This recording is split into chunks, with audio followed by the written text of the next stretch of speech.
Assalamu alaikum wa rahmatullahi wa barakatuhu. Barkanmu da warhaka, barkanmu sake saduwa da ku a cikin wannan channel wato MB YUN Hausa Tv.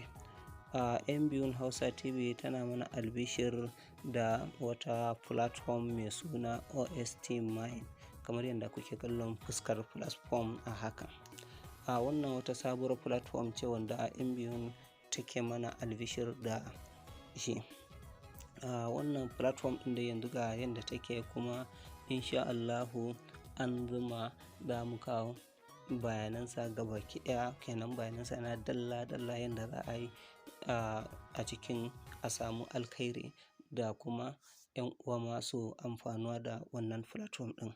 To amma in dai wannan ce farkon ziyartanka, ka yi ƙoƙari ka mana subscribe, sannan ka danna ƙararrawan sanarwa, sabida in muka ɗaura full definition na wannan platform ɗin ka samu daman gani. To amma duk da haka dai ba zan bar ku a nan ba, zan ɗan yi muku ƙarin bayani kaɗan na cikin wannan platform ɗin. Wannan kaɗan daga cikin alkhairan da yake a cikin wannan platform ɗin.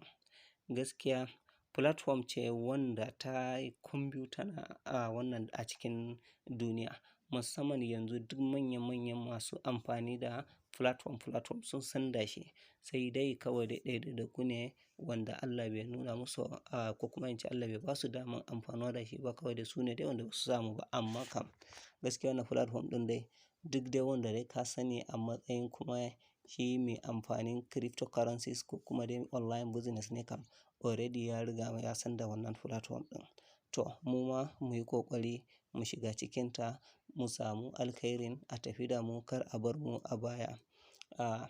Kamar da na faɗa muku, za mu ajiye link ɗin a ƙasan wannan bidiyon, sai a shiga a sign off kafin mu kawo sauran bayanan nashin, tare da inda akwai tambayoyi kuma za mu ajiye telegram na contact ɗinmu da WhatsApp da dai numban kira haka. Inda kuma akwai wanda yake son wani ƙarin bayani, sai ya tuntuɓe mu ɗaya daga cikin wannan hanyoyin da za mu ajiye. Mun gode sosai.